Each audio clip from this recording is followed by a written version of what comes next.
சட்டமன்ற தேர்தலுக்கு பாருங்கள், வழக்கம் போல் இஸ்லாமிய இயக்கங்களுக்கு 2 சீட்டு கொடுப்பாங்க.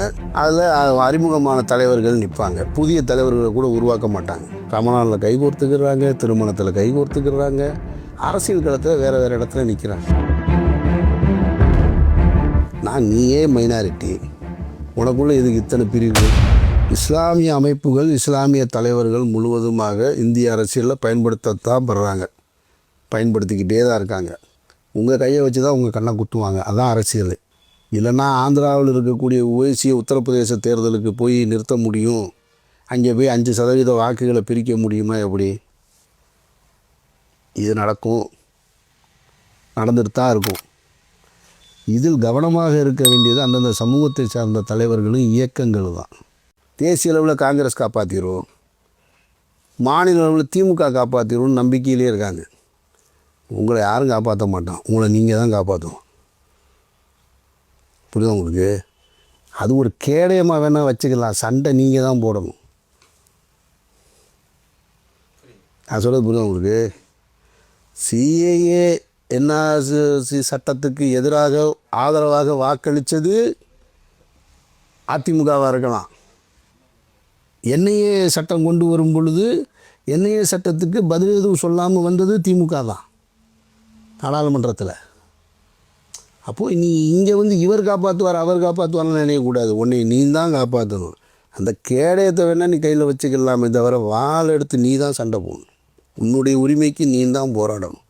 இவர் காப்பாற்றுவார் அவர் காப்பாற்றுவார்னா இப்படி தான் ஒரு இயக்கத்தின் பின்னாலேயே ஒளிஞ்சு நிற்பாங்க. அதில் தான் நீங்கள் சொல்கிற வர்றது இந்த இயக்கங்கள் எல்லாம் நாங்கள் காப்பாற்றுறோம், நீங்கள் காப்பாற்றக்கூடிய, நீங்கள் வழி நடத்துங்க, காப்பாற்றலாம் முடியாது. நீங்கள் சரியாக வழி நடத்துங்க. நான் சொல்ல புரியுது உங்களுக்கு? இப்போ அரசியல், இப்போ தமிழ்நாட்டில் 26 சட்டமன்ற தேர்தல் வருது. நீங்கள் சட்டமன்ற தேர்தலுக்கு பாருங்கள், வழக்கம் போல் இஸ்லாமிய இயக்கங்களுக்கு 2 சீட்டு கொடுப்பாங்க. அதில் அறிமுகமான தலைவர்கள் நிற்பாங்க. புதிய தலைவர்களை கூட உருவாக்க மாட்டாங்க. அதுக்கு ஒரு காரணம் சொல்லுவாங்க. அரசியல் மாறிக்கிட்டே இருக்குது. கலைஞர் இருந்தார், எம்ஜிஆர் இருந்தார், ஜெயலலிதாமையார் இருந்தாங்க, இந்த பக்கம் ராமதாஸ் இருந்தார், அந்த பக்கம் வைகோ இருந்தார். எல்லாம் ஓரளவுக்கு 50 கிராஸ் பண்ண 60 கிராஸ் பண்ண தலைவர்கள்ட்ட இருந்தாங்க. அடுத்த கட்ட தலைவர்கள் வந்துட்டாங்க. நாளைக்கு உதயநிதி வருவார், இந்த பக்கம் விஜய் வருவார், இந்த பக்கம் சீமான் நிற்கிறாரு, அந்த பக்கம் அன்புமணி நிற்கிறாரு. அப்படின்னா இஸ்லாமிய இயக்கங்களுக்கு யார் வரணும்? அந்த வயதை ஊட்டின தலைவர்கள் தானே இருக்கணும். இங்கே மட்டும் ரொம்ப சீனியர் உட்காந்துருப்பாங்க. இந்த புரிதலே இவங்களுக்கு இல்லையே. முதல்ல இந்த புரிதலுக்கு விட தெரிஞ்சால் தானே இவங்க எதிரியோட சண்டை போட முடியும். அதுக்கு ஒரு காரணம் சொல்லுவாங்க, அனுபவம்பாங்க. எது அனுபவம்? பிறக்கும்போதே அரசியல்வாதியாக பிறந்தா யாரும் அப்படி இல்லை. அனுபவம் என்பது நீங்கள் வாய்ப்பு கொடுக்கத்தானே வரும். இந்த அரசியல் இங்கே நடந்துகிட்டே இருக்கும். இதில் எந்த கட்சிகளும் விதிவிலக்கு கிடையாது.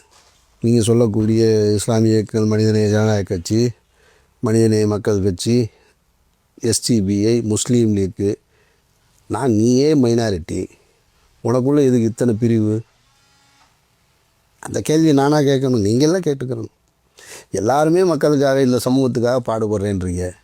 எல்லாரும் பாடுபடுறீங்க, ஆனால் ஒன்றா நின்று பாடுபட மாட்டேன்றீங்க. சரி, நீங்கள் ஏற்றிருக்கிற தத்துவம் என்ன தத்துவம்?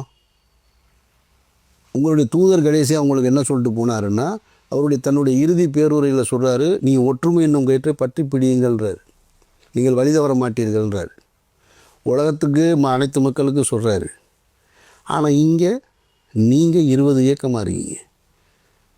20 இயக்கமாக தனித்தனியாக இருந்துக்கிட்டு நாங்கள் எதிரி வெல்வோன்றீங்க. உங்கள் மீது தொடுக்கப்படுகிற அந்த போரை நாங்கள் எதிர்கொள்வோன்றீங்க. ஆனால் ஒன்று சேர்கிற இடம் பூரா எங்கேயா இருக்குன்னா, எப்போ ஒன்று சேர்றீங்க? அரசியல் காலத்தில் ஒன்று சேர மறுக்கிறீங்க. திருமணம், மற்ற விழாக்கள், அங்கெங்கெல்லாம் ஒரே பந்தியில் ஒன்றா உட்காந்து எல்லோரும் சாப்பிட்றாங்க. எல்லா தலைவர்களும் ஒருத்தர் கைகோர்த்துக்கிறாங்க. ரமணானில் கைகோர்த்துக்கிறாங்க, திருமணத்தில் கைகோர்த்துக்கிறாங்க, அரசியல் களத்தில் வேறு வேறு இடத்துல நிற்கிறாங்க. உங்களுடைய பலகீனம் அவனுக்கு தெரிஞ்சதுனால தான் உங்களை அடிக்கிறான். நீங்கள் பலமாக ஒன்றாக சேர்ந்து ஜனநாயக சக்தியோடு நிற்க வேண்டிய பொறுப்பு இருக்கா இல்லையா?